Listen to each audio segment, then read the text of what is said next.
and the Mark IV is coming forward with infantry behind. It's a mixed company of Devons, Dorsets and Duke of Cornwall's light infantry. Now that tank is slow, it only does about 2 miles an hour across country, but that doesn't really matter because its job is to go forward, provide cover for the infantry and knock out the enemy positions. That's a male, twin 6-pounder guns and sponsons either side, weighs about 28 tons, so will flatten the barbed wire. Inside a crew of 8. Tanks coming forward, the infantry are coming under fire. They have gone into cover, they're coming forward behind the tank. It's like having an immense armoured shield moving in front of you. Tank's coming forward, she is going to head straight for those enemy positions. The enemy are continuing to fire, brave German Lancers. These things are terrifying. Imagine seeing one of those coming towards you. She's opened up with her 6-pounders. 6-pound common shell, high explosive shell. Infantry moving up in cover of the tank, getting closer now. The first time that German infantry actually came across tanks, they were utterly petrified. They didn't know what things were. German NCO actually ran off down the trench shouting, "There's a crocodile coming." And the enemy are retreating. There's a Lewis gun. He has taken up a flanking position.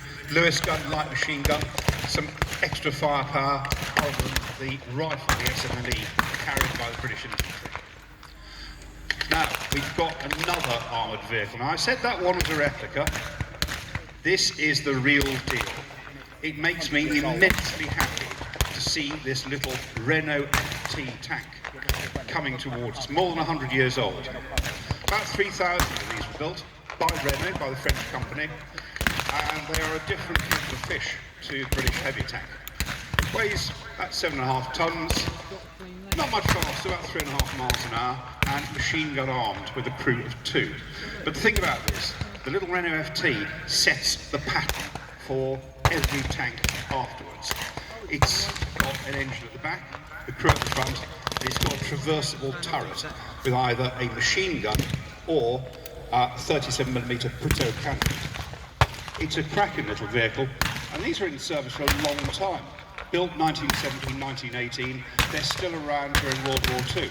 In fact, some of them were captured by the German army and used as a Panzer. The FT's coming forward, and the 2 tanks will now close in on the enemy position. The enemy withdrawn back to a second line, but they're still fighting, they're still firing. As the Renault goes past, you can see she's got a tail skid at the back to help her cross trenches. It looks like she's got suspension. That's not suspension, that's a track tensioner. The ride in either of these things is extremely bumpy and unpleasant. Mark IV's firing, he's putting down some more 6-pounder rounds. I don't think the enemy can stand too much more of this. As the tank goes forward, our infantry will close in behind. And imagine that tank going forward, crushing the wire, crushing those entanglements, about to loom up above your trench. Terrifying experience if you're on the other side. Infantry moving forward, doing a bit of fire and movement, and they are closing in on that German trench, that final position, the second trench line.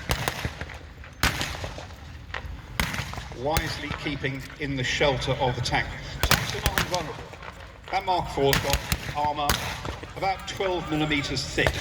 That will keep out small arms, it will keep out machine gun or rifle fire. But if a shell comes along, something like a German 77mm, it'll smash that into blazing scrap iron. So going to war in a tank, you need some guts to do that, as you still do. Our infantry have taken the German position, the enemy have very wisely withdrawn. And the 2 tanks are coming in to finish things off. That essentially is the origin of armoured warfare in the First World War. Tanks, they're not like modern tanks, they're not fast-moving weapons of exploitation. If you want to liken the First World War tank to anything, it's a bit like a medieval siege tower.